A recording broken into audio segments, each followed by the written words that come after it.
Hey, Read Through the Word. Today is January 28th, and today's lesson is called Focus.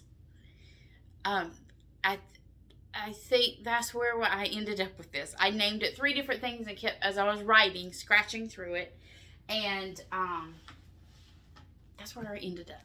So, the beginning part of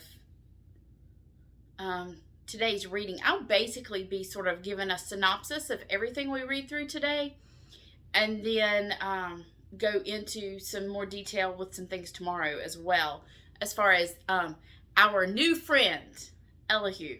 So, Job 32, 1 through 5 says this: Job's 3 friends refused to reply further to him because he kept insisting on his innocence. Then Elihu, son of Barakel the Buzite of the clan of Ram, became angry. He was angry because Job refused to admit he had sinned, and that God was right in punishing him. He was also angry with Job's 3 friends, for they made God appear to be wrong in their inability to answer God's arguments. Remember how we talked about don't be those friends? Elihu had waited for the others to speak to Job because they were older than he. But when he saw that they had no further reply, he spoke out angrily. And then it goes into his speech to Job.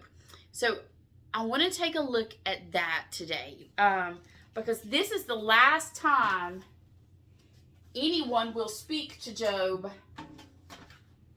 Elihu is the last person to speak to Job in the book of Job before God speaks. And woe when God speaks. Probably out of the whole book of Job, when God speaks to Job out of the whirlwind, that's probably my favorite part. And tomorrow's readings sound a lot like it, and we'll go into those. But what's happened right now is Job's had these 3 friends that have been with him all along. And they've run out of stuff to say. They kept repeating themselves. If you look at the readings, and we talked about this, they kept repeating themselves. So Elihu, another friend of Job's, arrives on the scene, and he's like, okay, I have kept my mouth shut for a while, but these people are idiots. That's the Lisa translation of this. They don't know what they're talking about, Job. And, he talks to the friends and said, how dare you? How dare you do what you have done? And so we're looking at this. Well, it's really a speech. No one speaks back to Elihu.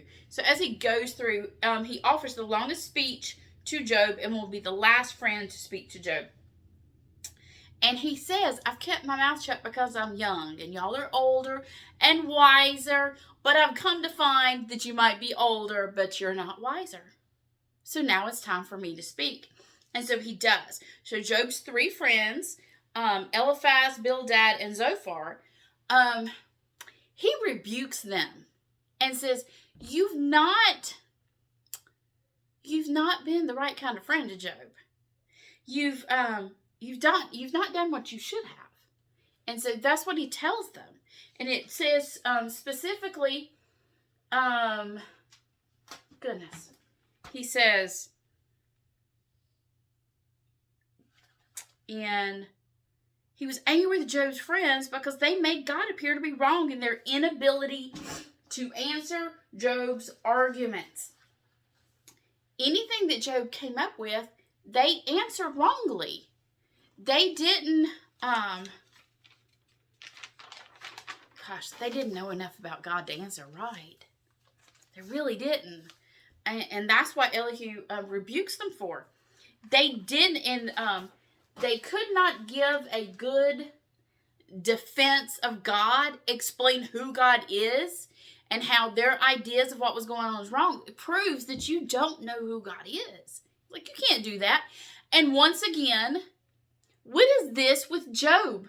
And they did not refute Job's self-justification. Because if you look back, Job says, I've done nothing wrong, I've done nothing wrong, I've done nothing wrong. And then Elihu says, here, they had condemned Job, and, I don't know, I'm trying to find it where it says it in this verse. Not one has refuted Job. They had condemned Job and told Job, you're just doing all these things wrong. That's what's wrong. Because once again, now Elihu will go into a little bit further detail with this tomorrow in our reading. But their answers, remember when we talked about this the last time, about how they answered Job? Their answers show they do not have a true understanding of who God is and how he works. And remember how I talked about how people speak about God now when people are going through suffering, and we speak wrongly about God because we don't know who he is and how he works. Instead of just keeping our mouths shut, we want to say something. And Elihu is telling them, what you did say proves that you don't know who God is. And then another thing they did is Elihu had they had condemned Job and said, this is all your fault. But then Elihu confronts Job and he says, okay, Job, here's the thing. You need to remember who you are. I think you've forgotten. So in Job chapter 33, verse 12, it says this. It says, but you were wrong, and I will show you why, for God is greater than any human being. Because he says, but I've not sinned, but I've not sinned, but I've not sinned. And Elihu says, here's the thing, Job. By nature, you're a sinner. He is God, and you are not. You are not perfect. So you've made yourself out to be something that you're not. And he reminds Job that Job is not God. And then Elihu does something else here. And he lifts up the Lord. He declares God's justice. So which is very interesting to look at, as soon as Elihu's speech ends, God will speak. But when God speaks, he rebukes Job's first three friends. He does not rebuke Elihu for what Elihu has said. So Elihu speaks truth. The others are rebuked for what they're doing, both by Elihu and by God. So we'll see that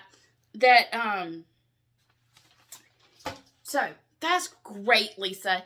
But what in the world does this have to do with anything? My head spins reading this book. I don't quite get it. And okay, let's focus here. Focus. That's what it's called, focus. Focus. Because Job's not focusing. If you look at Elihu and what Elihu is reminding him of, he says, okay, Job, focus here. Focus. I need you to focus. I need you to remember who God is. I need for you to remember who you are. And then let's take a look at your situation. Let's take a look at everything going on. But he reminds Job, you really need to look at the real issues. Because what Job and his friends, if you look back through all the discussion and what they've been saying and everything, they've been really concentrating on the fringe things going on instead of focusing on the real issues at hand. And Elihu reminds Job to change his view, to look at things. So, what does this have to do with anything? Okay, a few different things. It's a great reminder as we continue through the book of Job, and I told you this is a long book.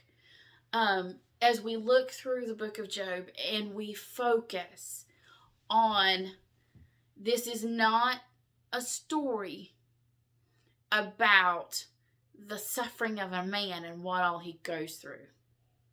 This change your focus. This is a story, a historical account. I don't like the word story. A historical account of the life lived of a man and God's interaction with him and the sovereignty of God. The sovereignty of God in a life. There are so many questions asked in the book of Job. There are so many things answered there. And it's a reminder to focus there and for Job to change view. So I think what we need to see right here as we look at this is Elihu's speech. What does this have to do with anything? That it really is our focus in life. Try not to spill into tomorrow's lesson, because I think that it's a big part of our answer about some of the things, about the way we go through some of the things we go through. And Elihu will ends his speech with that, and that's what we'll talk about tomorrow. But when we're looking at this, I think, that this is where we are as a people. I had this discussion with my students. I think about it with adults all the time too, that we're so focused on the everyday, the nitty gritty of everything going on in life. I'm not saying that doesn't matter, and I'm not saying that it's not real. I'm saying that we forget that that's all part of a bigger plan. All part. And that if we were to focus and view things in the light of who God is, it might change the way we see things. So what Elihu's telling Job here is, if you see yourself, the problem is you're seeing yourself as, I'm better than all these other people. Why is God doing this to me? If you were to see yourself as God sees you, it would change your focus. That yes, I'm a sinner, but I'm loved by God. So it is the great understanding of who God is, and that He is everything that He says He is, without subtracting from anything else. And we'll talk more about that tomorrow. But this discussion with Elihu and this rebuking of the friends and reminding Job of who he is. And it really is focusing on, I so hope that I'm making this clear. I feel like I'm rambling. That it is for Job to finally see not only himself, but to see God for who God is. It will change his focus. And I promise you, it's the same for us. That if we do that, it changes our focus as well.